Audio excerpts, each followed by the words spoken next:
Oh my gosh, all it takes is a leap of faith, and we are stepping out at a leap of faith of our new 12 Powers series. Just to give you a little bit of a background where this came from, a couple of us Unity ministers were talking online one day and talking about how, summers we kind of look for something different to do. And we got talking about our favorite movies and some of the lessons that are in them. And hey, why don't we do a 12-Power film series? And Reverend Stephanie Sy, a classmate of mine, she kind of took this on and spearheaded it. And thank you, Reverend Stephanie, for making this happen. Are you ready? Are you ready to take a leap of faith? Okay, so now officially, I welcome you to our 12 Powers Summer Film Festival.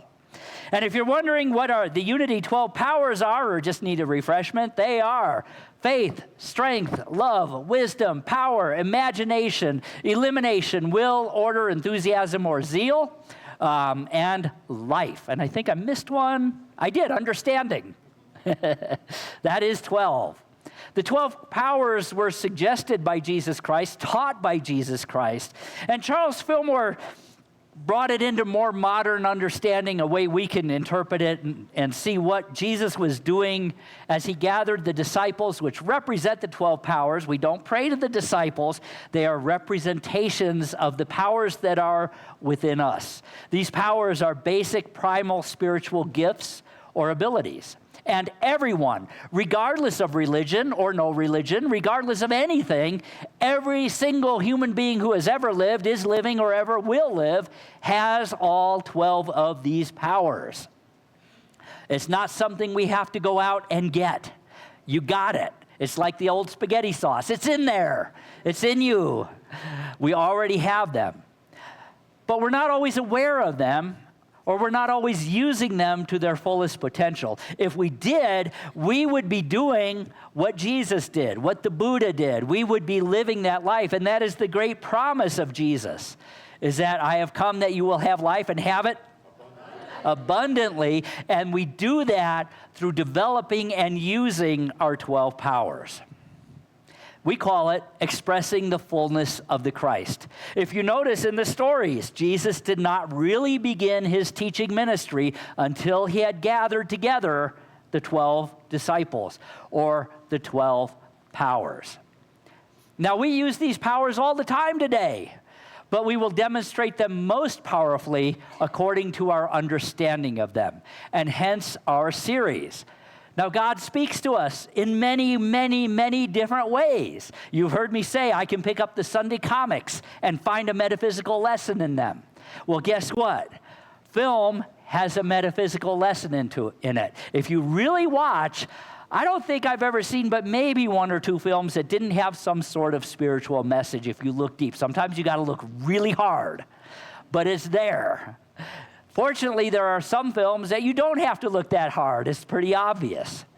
So we're going to use these films this summer to get a greater understanding of our powers so that we can have a fuller demonstration of them.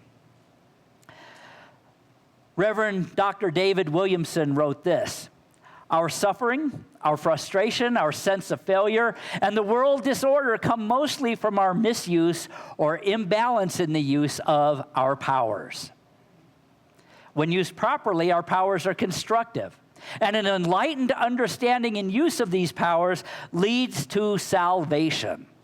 Now, there's a word that has been really misused in religion. We think salvation requires being washed in the blood or something like that. Salvation comes from the Latin root salvus, which means healing or wholeness. That's what salvation is about. It is about healing what needs to be healed and becoming whole. It means the state, and being saved means the state of healing or wholeness that comes by allowing, not forcing, by allowing the Christ consciousness to call forth and direct our powers. You don't have to be dunked in water, although on a hot day that's kind of refreshing. You don't have to do any of that. The work is inside. Jesus called forth and commissioned his disciples to carry forth his work of salvation, to take that teaching out and share it with others. It was only in years later that ritual and all of that began to be used, which can be useful because it's a physical reminder of what we can do. But what happens all too often is we get the focus on the ritual and lose the meaning behind it. So we are called to restore our wholeness, to remember the truth of who we are. We are called to reawakening to a teaching that supports us in showing our wholeness, our bigness, all of our power, and how to stand in our integrity. The integrity that we are created in, to be the true person we came to be. So the first power we're going to study is the first power we build on in every process, and that is the power of faith. Charles Fillmore defined faith as our ability to perceive the reality of God's kingdom of good and divine ideas despite evidence to the contrary. Any of you ever had an idea and it's like, whoa, what an awesome idea. Where did that come from? I'm the only one? Oh, I hope some of you have. Okay, because otherwise I may be crazy or something here. I don't know. We all have those ideas. And if we have the faith, we may act on them. And we may tell others about them. And they'll say, oh, you can't do that. Look at what's going on around you. Look at what you have done. Look at the economy. Look at all the turmoil in the world. Those are appearances. They are not evidence of the reality. They are evidence of our false perception. And they are possible to overcome. We use this power to shape and mold substance, which is all around us. It's the universe we live in. We can shape and mold what we're hearing out there in the media and the news, what other people are telling us, and create more of that. We can create more lack if we want. We can create more turmoil. We've proven that as a species we're pretty good at it. But that's because we have forgotten who we are as a species.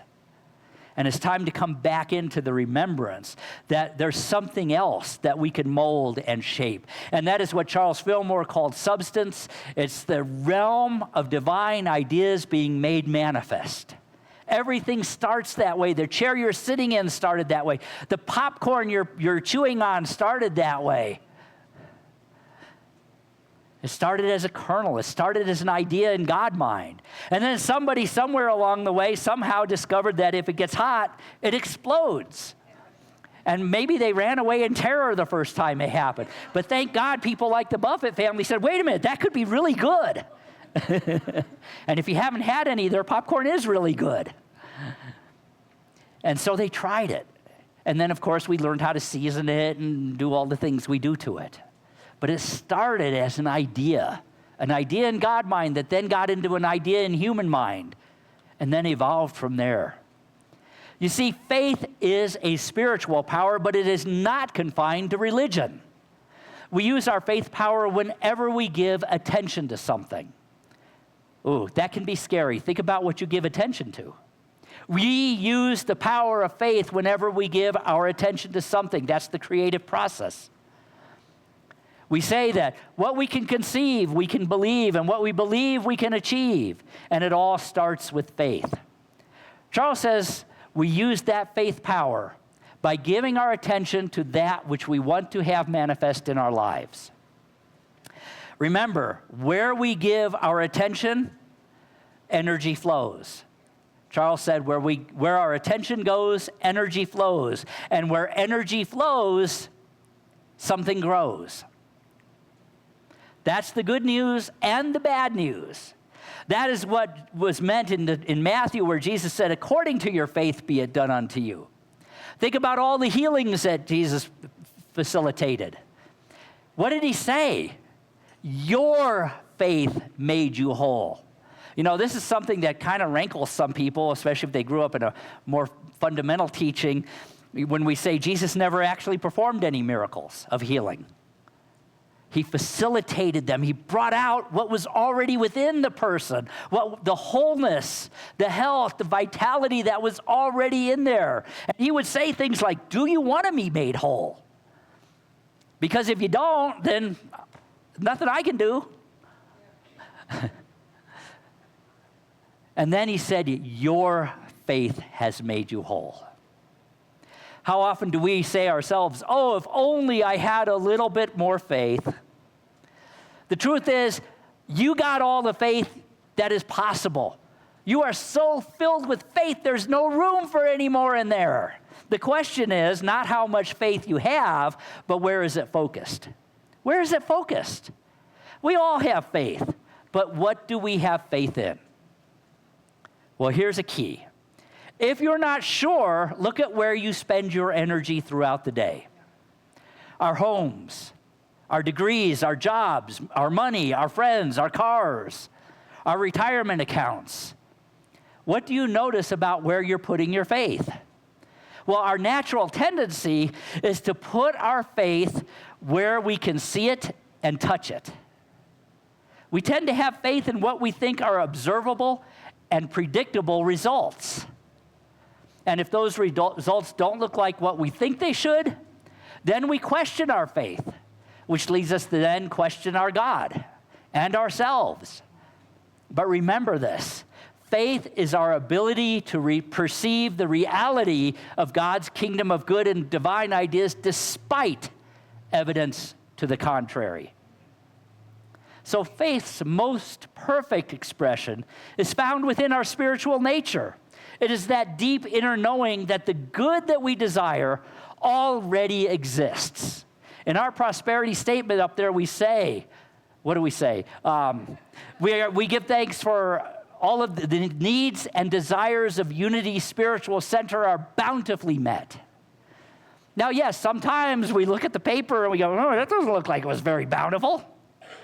But we know that God is our source, that we are the channels for good to come through, and that all of our needs will be met because we know that supply in every form is unlimited. We have a deep inner knowing when we're in this consciousness that the good we desire is already ours. I like what Eric Butterworth wrote. He said, faith is believing when common sense tells you not to. Faith is believing when common sense tells you not to. He went on to write, the power to do all things is already within you. It's not that God will give you any extra power by believing in him. How often do we try to do this? We try to make a deal with God. Oh, if you will just give me a little bit more faith, I'll pray longer. Faith in God doesn't give you a little more of something. It doesn't give you a little more power. It doesn't give you a little more healing, a little more guidance, because God is the activity within you of faith. That's what gives you power. That's what gives you healing. That's what gives you whatever you need in the realm of prosperity in any form. It's not something we have to beg for. It's not something we have to make a deal with some entity up there. It's in us. All we have to do is become willing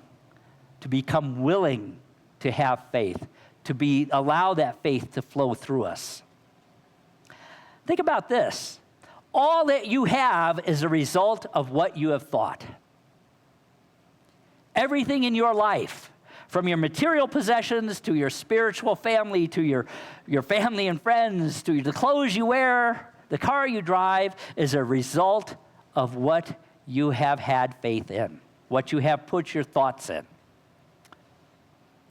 The Buddha said that. Another great figure from Indian history is Ramanuja, who said, what we seek as our highest goal depends on what we believe ourselves to be. Again, this is the good news and the bad news. Because what this means is that usually we get exactly what we believe in and what we have faith in. David Owen Ritz, the author of Keys to the Kingdom, wrote, if you want to know what you believe, look at your life. Look at your life. If you want to know what you have faith in, look at your life. This is why the work that we do here of waking up to what is real is so very important. It's important for us. It's important for the world as a whole. Because the universe responds to what we believe about it. And the more of us that can get this idea, get this understanding, the more energy there is to shift the world as a whole. What do we really believe about ourselves? What do we really believe about our community, about our world? Not just what we say we believe, but what do we really believe? In the Upanishads, it addresses this area of belief and faith with an analogy of a ball that is being batted back and forth. And it states that we human beings are like that ball. We have this sense of separation.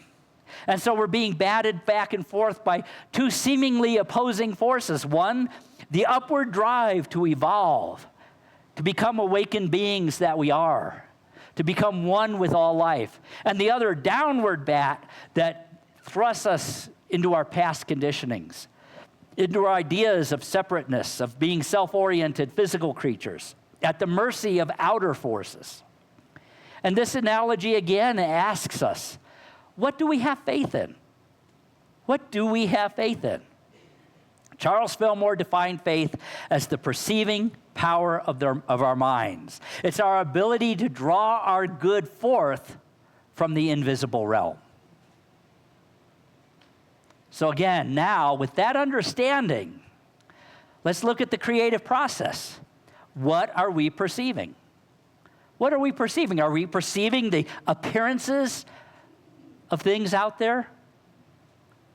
Or are we perceiving the power and the reality that is in what used to be called the kingdom of heaven? We could call it God mind. We could call it the unmanifest realm that's waiting to become expressed through us.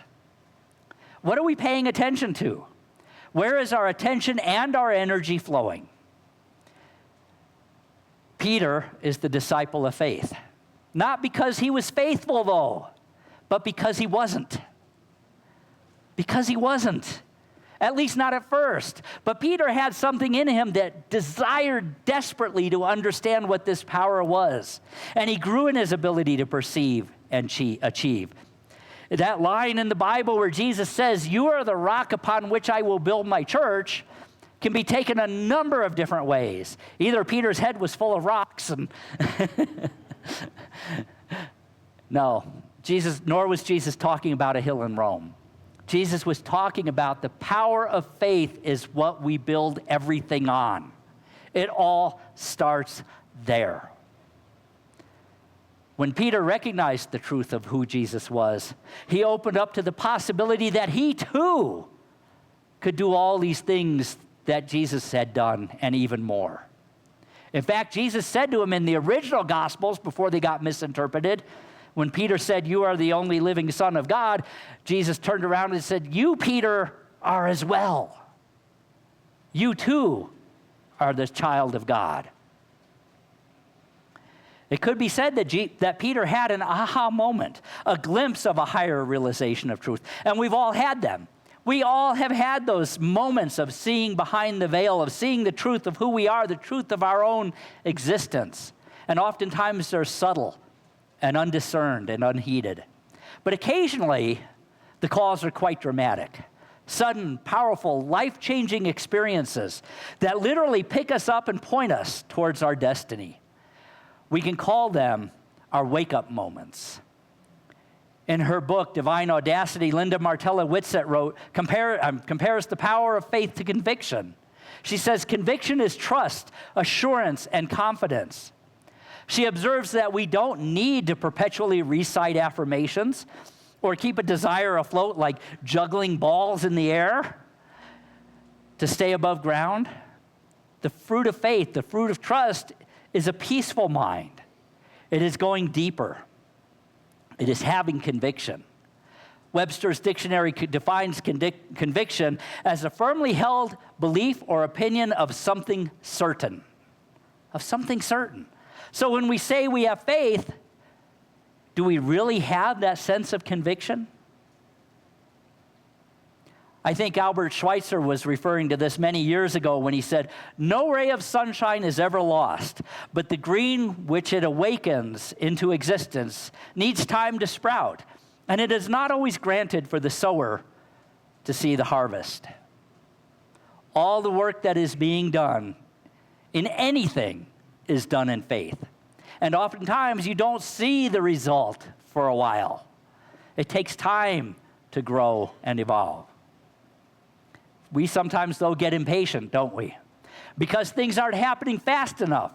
So we give up. Or we say, oh, that can't be done. It was never meant to be. But we never know what our unfoldment is going to look like if we rely on the evidence of what is seen rather than the evidence of what is not seen. Another way of saying it would be absence of evidence is not evidence of absence. Absence of evidence is not evidence of absence. And just because we don't have evidence that our present situation is working for the good doesn't mean that there is an absence of good. Which brings us to our movie. I have to do this. Our movie is go ahead.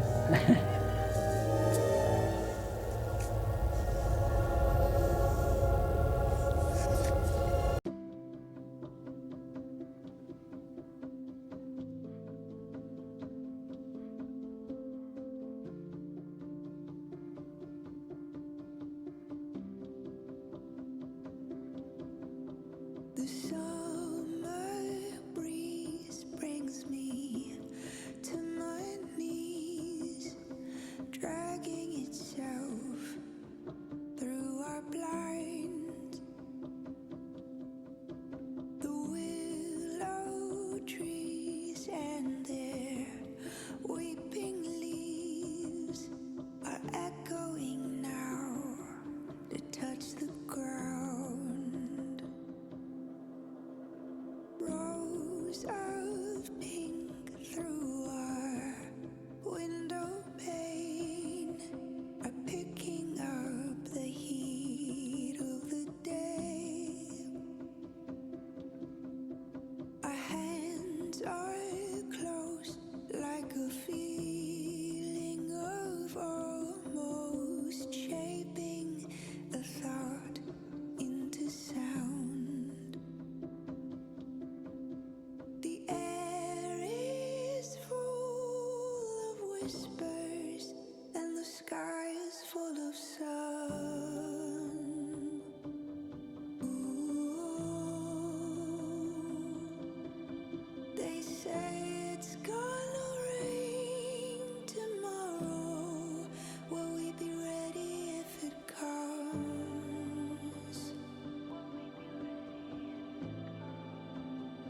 So for those of you who may not have seen the movie or may have forgotten it, this is almost at the very end.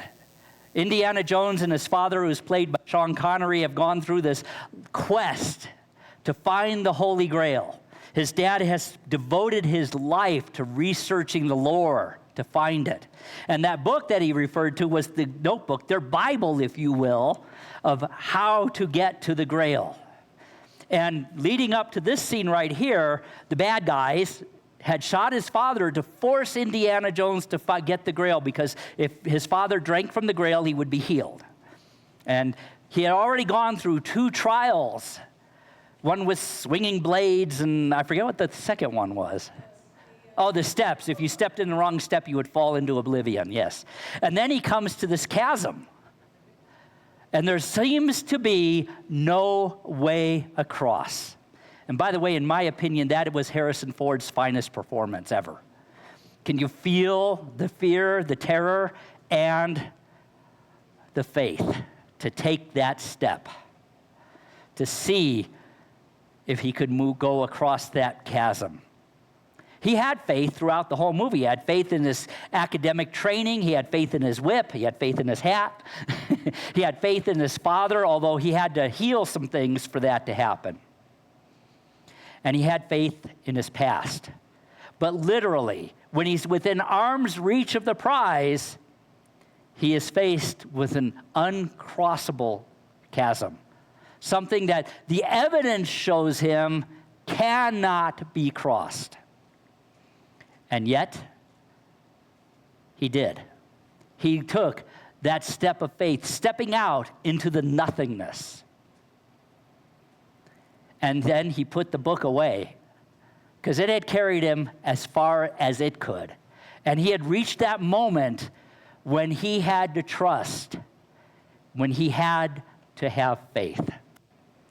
Right before he had started down that path, that last scene, his father said to him, he was saying, they were talking about all the stuff in the book, and his father says to him, it's time, Indy, to ask yourself what you believe. What you believe. Now, there's an important part here that I think a lot of people missed. It appears, the evidence is, there is no bridge across the chasm. But the bridge had been there the whole time. It just wasn't visible. That's important. That leap of faith was onto something that was there the entire time.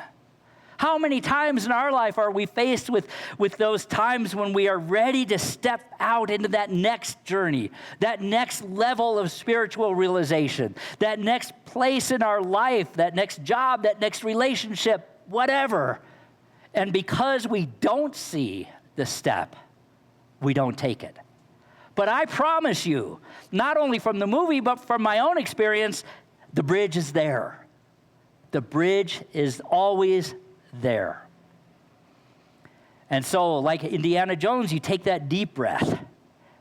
And though you may have an absolute fear, you step out. You do what has to be done by stepping into the nothingness. That's such a powerful metaphor in this movie for stepping out in faith. And a great example of absence of evidence is not evidence of absence, because the bridge was always there. Kind of reminds me of something the author Willa Cather wrote. Miracles rest not so much upon healing power coming suddenly near us from afar, but upon perceptions being made finer, so that for the moment our eyes can see and our ears can hear what has always been there. The bridge has always been there. But until we have the courage to take the step, it remains invisible. Reverend Dr. Martin Luther King said, faith is taking the first step even when you cannot see the whole staircase. Marianne Williamson wrote, to trust in the force that moves the universe is faith. Now here's something important. Faith is not visionary. Faith is not blind, it is visionary. That's an important thing. If you're taking notes, write that down. Faith is not blind, it is visionary. Faith is believing that the universe is on our side, because it is, and that the universe knows what it is doing. It's a psychological awareness of an unyielding force of good, constantly at work in all dimensions. Indiana Jones had to have faith that the universe knew what it was doing, that the legends were true. But there's a point where faith gets interesting. Parker Palmer observed, faith is a venture into the unknown, into the realms of mystery, away from the safe, the comfortable, and the secure. When we remain in the security of familiar things, we have no need of faith. The very idea of faith suggests movement away from our earthly securities and into the distant, the unsettling, and the strange. For those who may have been brought up with a narrower definition of faith, having faith meant you believed in a specific doctrine, or a specific code of conduct, or a specific way of believing and seeing the world. But we just threw all that out the window. Having faith means believing in the unseeable, and yet knowing that everything that we need is right there all the time. There's a great paradox in faith. So many times, our comfort zone keeps us from having faith, because faith is moving out of your comfort zone. If you are comfortable, it's time to step out. It's time to do something you never thought you could do. There are no leaps of faith in comfort zones. There are only leaps of faith when we are stepping out of our comfort zones. The Christian mystic, Reverend Richard Sweeney, wrote a piece called How God Invites Us to Grow, 6 Stages of Faith Development.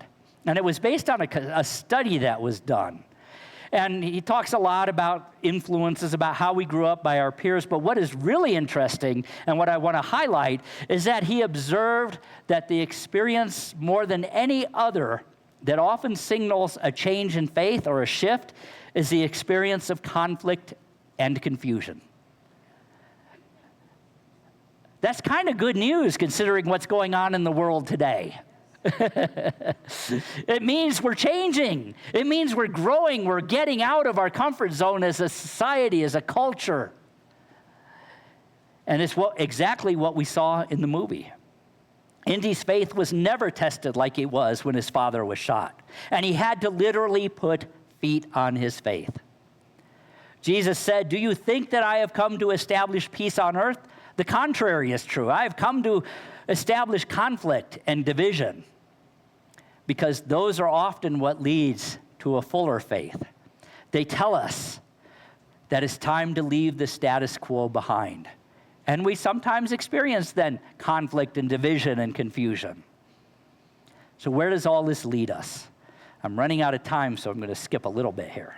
But it's nothing that will change anything.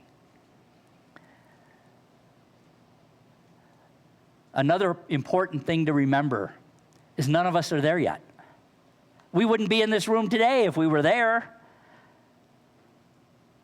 We get stuck in our comfort zones. I get stuck in my comfort zones. But I know that when I step out is when I grow. So I'm not done. None of us are done. My concept, your concept, everyone's concept of the divine, of God, of whatever we call it, is ongoing and unfolding. And again, there lies a paradox, because there are many times through the journey where we may feel we're losing our faith. I love it when people come to me and say, "Gordon, I think I'm losing my faith." And I say, "Thank God. Thank God." Because that means you're losing your old understanding of faith. You're losing your attachment to your comfort zone. And you're ready to rise to the next level. It's a blessing, and it can be scary. But when we are called to step out in faith as individuals and as a community, and when we do it, the way opens and becomes obvious. We discover that our faith is not blind, it is visionary. And to step off of whatever cliff is presenting itself to us is the biggest act of faith we can take. Faith is a venture into the unknown, into the realms of mystery, away from the safe and the comfortable and the secure. And when we do that, the mystery becomes my story. Namaste.